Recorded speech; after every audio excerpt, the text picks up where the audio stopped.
అందరి నమస్కారం. నా పేరు అబ్దుల్ బాసిత్, వైఎస్ఆర్ కాంగ్రెస్ పార్టీ యువజన విభాగం గుంతకల్ నియోజకవర్గ అధ్యక్షులు. ఈరోజు ఈ యొక్క పత్రికా విలేకరుల సమావేశం ఏర్పాటు చేయడానికి print and media, electronic media అన్నోళ్ళందరికీ కూడా మా ఆహ్వానం అందించి వచ్చినందుకు అందరికీ పేరు పేరున ధన్యవాదాలు తెలియజేస్తున్నాము. ఈ యొక్క కార్యక్రమం ముఖ్య ఉద్దేశం వచ్చేసి ఆంధ్రప్రదేశ్లో మన ఉగాది రోజు నారా లోకేష్ గారు జాబ్ క్యాలెండర్ పేరుతో జాబ్ క్యాలెండర్ విడుదల చేయడం జరిగింది. ఆ జాబ్ క్యాలెండర్ అనేటువంటిది ఏదైతే విడుదల చేశారో అది కేవలం 2 సంవత్సరాల పాటు అధికారంలో వచ్చిన తర్వాత వాళ్ళు ఇచ్చినటువంటి జాబ్ క్యాలెండరు, విడుదల చేస్తామన్నటువంటి జాబ్ క్యాలెండరు రాష్ట్ర వ్యాప్తంగా కూడా ఉన్నటువంటి నిరుద్యోగ యువతకు, యువకులు కావాల్సినటువంటి ఉద్యోగ అవకాశాలు 5 సంవత్సరాల కాలంలో 20 లక్షల ఉద్యోగాలు ఇస్తామని చెప్పేసి ప్రతి సంవత్సరం కూడా వాళ్ళు 4 లక్షల నుంచి 5 లక్షల ఉద్యోగాలు ప్రకటిస్తామని చెప్పేసి చంద్రబాబు నాయుడు గారు, కూటమి ప్రభుత్వంలో ఉన్నటువంటి ఎన్డీఏ ప్రభుత్వం మొత్తం అధికారులందరూ కూడా చెప్పినటువంటి పరిస్థితి. ఆనాడు ఏదైతే పాలక మండలిలో రాకముందు, అధికారంలో రాకముందు జాబ్ క్యాలెండర్ అంటూ యువగలం పేరుతో పాదయాత్ర చేసినటువంటి నారా లోకేష్ గారు ప్రతి సంవత్సరం కూడా ఆంధ్రప్రదేశ్లో జాబ్ క్యాలెండర్ విడుదల చేస్తాం, జాబ్ క్యాలెండర్ విడుదల చేయకపోతే మా అంగీ పట్టుకొని అడగండి, నిరుద్యోగులందరికీ మేము పారిపోయే బ్యాచ్ కాదు, మేము జగన్మోహన్ రెడ్డి లాగా చేయము అని అనేకమైనటువంటి ఊదరగొట్టే మాటలు మాట్లాడడం జరిగింది. మనందరూ కూడా చూసాం. ఇక్కడే మన గుత్తికి కూడా చంద్రబాబు నాయుడు గారు రావడం జరిగింది. వచ్చిన సందర్భంలో ప్రతి ఒక్కరు కూడా ఉద్యోగాలు ఇస్తాము, ఉద్యోగాలు రాకపోతే 20 లక్షల మందికి ఉద్యోగాలు ఇస్తాము, ఉద్యోగాలు రాకుండా ప్రతి ఒక్కరు కూడా 3,000 రూపాయలు నిరుద్యోగ వృత్తి ఇస్తామన్నారు.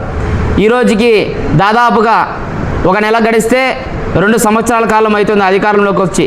ఇప్పటివరకైనా కూడా నిరుద్యోగులకి నిరుద్యోగ వృత్తి లేదు, నిరుద్యోగులకు ఉద్యోగ అవకాశాలు కల్పించలేదు. కానీ అసెంబ్లీ సాక్షికేమో చంద్రబాబు నాయుడు గారేమో 6,50,000 ఉద్యోగాలు ఇచ్చామంటారు. తర్వాత శాసనమండలిలోకి పోయిన తర్వాత ఆ మినిస్టర్ గారు చూస్తే 5 లక్షల చిల్లర ఉద్యోగాలు ఇచ్చామంటున్నారు. వాళ్ళలోనే వాళ్ళకు సరైనటువంటి లెక్కలు తెలియవు.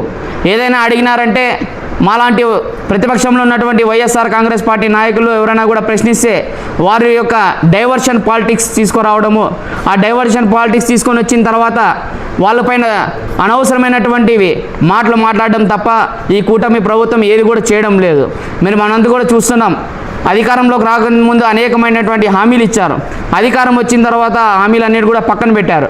మేము జగన్మోహన్ రెడ్డి గారు ఇచ్చినటువంటి ఏవైతే పథకాలు ఉన్నాయో వాటన్నిటి కూడా తూచా తప్పకుండా వాటికంటే ఎక్కువ మెరుగైనటువంటివి ఇస్తాము, మేము ఎక్కడ కూడా జగన్మోహన్ రెడ్డి గారి కంటే ఇంకా ఎక్కువైనటువంటి పథకాలు ఇస్తామని చెప్పి ఆశ చూపి అధికారంలోకి వచ్చిన తర్వాత ఇప్పుడు మనమందరం కూడా చూసాం. అన్నీ కూడా ఏ హామీ కూడా జగన్మోహన్ రెడ్డి గారు ఇచ్చినటువంటి హామీలన్నీ కాపీ కొట్టి అవి మాత్రమే కొన్ని అరకొరగా అమలు చేస్తున్నారు తప్ప మిగతా ఏ హామీలు కూడా అమలు చేయనటువంటి పరిస్థితి మనందరూ కూడా చూసాము. అదేవిధంగా జాబ్ క్యాలెండర్లో ఇచ్చినటువంటి ఉద్యోగాలు ఎన్నప్ప అంటే 2 సంవత్సరాల కాలం అయిన తర్వాత 2 జనవరిలు పోయిన తర్వాత నిరుద్యోగులందరూ కూడా ప్రశ్నిస్తుంటే, యువత అంతా కూడా ప్రశ్నిస్తుంటే వాళ్ళు ఇచ్చినటువంటి ఉద్యోగాలు 10,060 మాత్రమే. అవి కూడా ఒకటేసారి ఇవ్వరంట. ఆ ఉద్యోగాలన్నీ కూడా 4 విడతల ప్రకారం ఇస్తాము, 4 విడతల ప్రకారం ఇస్తామని చెప్పేసి అక్టోబర్కి తీసుకొని పోతామంటున్నారు. అంటే అక్టోబర్ అయిపోతే మళ్ళీ తర్వాత డిసెంబర్, జనవరి వస్తుంది. జనవరి వచ్చినాక మరో ఇంకో 10,000 ఇస్తాము అని చెప్తే ఇంకా వీళ్ళు చెప్పినటువంటి హామీలు ఎక్కడ? వీళ్ళు చెప్పేటువంటి ఈ 10,600 లెక్క ఇచ్చుకుంటూ పోతే 10 సంవత్సరాలైనా కూడా 1 లక్ష ఉద్యోగాలు కూడా ఇచ్చేటువంటి, శాశ్వత ఉద్యోగాలు ఇచ్చేటువంటి పరిస్థితి కనిపించడం లేదు. అందుతో కాకుండా మనందరూ కూడా చూసాం. వాటి ఏదో 10,060 ఉద్యోగాలు ఇచ్చిన వెంటనే వాళ్ళందరూ కూడా నోటిఫికేషన్లు ఇచ్చేసి వారికి అపాయింట్మెంట్ లెటర్స్ ఇచ్చేసి జాబ్ లెటర్స్ ఇచ్చిన మాదిరిగా పెద్ద పెద్ద హెడ్లైన్స్తో, పెద్ద పెద్ద మాటలతో ప్రెస్ మీట్లు పెట్టి మా ప్రభుత్వం తీసుకొని వచ్చినటువంటి విధానాలు 10,000 మందికి ఉద్యోగాలు ఇచ్చేస్తున్నామని చెప్పేసి ఉదరగొట్టే మాటలు మాట్లాడడం కాదు. జగన్మోహన్ రెడ్డి గారు అధికారంలోకి రాగానే 6 నెలల కాలంలో 1,34,000 ఉద్యోగాలు శాశ్వతంగా సచివాలయాల ద్వారా అనేకమైన ఉద్యోగాలు కల్పించినటువంటి ఘనత వైఎస్ జగన్మోహన్ రెడ్డి గారికి దక్కుతుంది. ఎందుకంటే జగన్మోహన్ రెడ్డి గారు వాటితో పాటు వాలంటరీ వ్యవస్థ తీసుకొని వచ్చారు. వాలంటరీ వ్యవస్థ ద్వారా దాదాపుగా 2,34,000 మంది పైగా వాలంటీర్లను కూడా తీసుకొని వచ్చారు. ఆ వాలంటీర్ల పరిస్థితి ఈరోజు ఏముంది? మేము వచ్చిన తర్వాత 10,000 ఇస్తామన్నారు. ఇప్పుడు 10,000 కాదు కదా, వాళ్ళకి ఉద్యోగమే లేకుండా తీసేశారు. మరియు ఈ యొక్క ఉన్నటువంటి సచివాలయ ఉద్యోగులు కూడా తీవ్రమైన ఒత్తిళ్లు చేసి ఈరోజు రాష్ట్ర వ్యాప్తంగా అనేక చోట ఈ యొక్క సచివాలయ ఉద్యోగులు కూడా ఆత్మహత్యలు చేసుకున్నటువంటి దారికి తీసుకొని వచ్చిన ప్రభుత్వం ఏదైతే ఉందంటే ఆ చంద్రబాబు నాయుడు గారిది అని చెప్పేసి మేము సభాముఖంగా తెలియజేస్తున్నాం. అదేవిధంగా గతంలో మా జగన్మోహన్ రెడ్డి గారు తీసుకొని వచ్చినటువంటి ఏవైతే ఉన్నాయో వాటన్నిటి కూడా మాట నిలబెట్టుకొని జగన్మోహన్ రెడ్డి గారు ఏటా 75,000 మంది ఉద్యోగుల అర్హత కోల్పోయినా పట్టించుకొని దుస్థితిలో మరో 10,000 ప్రభుత్వ ఉద్యోగాలు జాబ్ క్యాలెండర్ అంటూ తాజాగా కూటమి ప్రభుత్వం తీసుకొని వస్తుంది. ఈరోజు చూసుకుంటే 2019 నుంచి 2024 మధ్యలో వైఎస్ జగన్మోహన్ రెడ్డి గారు 6,31,310 ఉద్యోగాలు తీసుకొని వచ్చారు.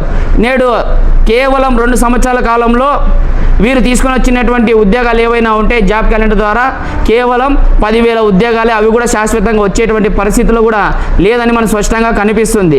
అనేక చోట్ల కూడా ఇప్పుడు ఇంకా ఆ స్కామ్ మన జగన్మోహన్ రెడ్డి గారు తీసుకొని వచ్చినటువంటి వార్డు సచివాలయాల ఉద్యోగుల నోటిఫికేషన్ నియామకము, 66 లక్షల మందికి వాలంటీర్లు ఉపాధి కల్పన, అదేవిధంగా ఇంకా అప్కామ్ ద్వారా 96,000 మందికి ఉద్యోగాలు ఇచ్చారు. ఆర్టీసీ విలీనం ద్వారా 58,000 మందికి ఉద్యోగాలు క్రమబద్ధీకరణ చేసి వారిని ప్రభుత్వ ఉద్యోగులుగా గుర్తు చేశారు. ఏపీపీసీ ద్వారా 78 నోటిఫికేషన్లతో పోస్టులు భర్తీ చేశారు. అంటే జగన్మోహన్ రెడ్డి గారు తీసుకొని వచ్చినటువంటి వాటన్నిటిని కూడా అప్పుడు అనేకమైనటువంటి మాటలు చెప్పి వాటన్నిటి కూడా తుంగలోకేసి వాళ్ళు విష ప్రచారాన్ని ప్రభుత్వం మొత్తం కూడా ఆ రోజు అభివృద్ధి వైపు తీసుకొని పోతుంటే చంద్రబాబు నాయుడు, నారా లోకేష్, పవన్ కళ్యాణ్ వీళ్ళంతా కూడా కేవలము మీకంతా కూడా స్కిల్ డెవలప్మెంట్స్ ఏర్పాటు చేస్తాము, ఉద్యోగాలు ఇస్తాము, ఇంటికి ఒక ఉద్యోగం ఇస్తాము, ఉద్యోగం రాకుంటే 3,000 ఉద్యోగం ఇస్తారని చెప్పారు. ఎక్కడ కూడా పట్టించుకున్న పాపం లేదు. కాబట్టి ఇప్పటికైనా మీరు చెప్పినటువంటి మాటలను నిలబెట్టుకోవాలని చెప్పేసి మేము వైఎస్ఆర్ కాంగ్రెస్ పార్టీ యువజన విభాగం తరఫున తెలియజేస్తున్నాం. లేని పక్షంలో వైఎస్ఆర్ కాంగ్రెస్ పార్టీ యువజన విభాగం తరఫున పెద్ద ఎత్తున ఉద్యమాలకు శ్రీకారం చుడతామని చెప్పేసి తెలియజేస్తూ, అదేవిధంగా మొన్న కూడా మన గుంతకల్ ఎమ్మెల్యే గారు ఒక మాట చెప్పారు. 2014 నుంచి 2019 వరకు జాబ్ క్యాలెండర్లు మేమంతా కూడా జాబ్ క్యాలెండర్లు మాత్రమే చూస్తున్నారని చెప్పేసి చెప్పడం జరిగింది. అవునన్న గారు, నిజమే మీరు చెప్పినట్లు 2014 నుంచి 19 కాలంలో ఏవైతే ఉత్త జాబ్ క్యాలెండర్లు చూశారో 2024 నుంచి ఈరోజు 2026 వరకు కేవలం నిరుద్యోగులందరూ కూడా ఆ క్యాలెండర్లను చూస్తూనే ఉన్నారు తప్ప వాళ్ళకి శాశ్వతమైనటువంటి ఉద్యోగాలు లేదు, అభివృద్ధి లేదు అనేటువంటిది మీరు చెప్పారని చెప్పేసి కూడా మేము తెలియజేస్తున్నాం. కాబట్టి ఇప్పటికైనా రాష్ట్ర ప్రభుత్వం గుర్తించి నిరుద్యోగులందరూ కూడా ఆదుకోవాలని చెప్పేసి వైఎస్ఆర్ కాంగ్రెస్ పార్టీ తరఫున తెలియజేసి అవకాశం ఇచ్చిన వాళ్ళందరూ కూడా ధన్యవాదాలు.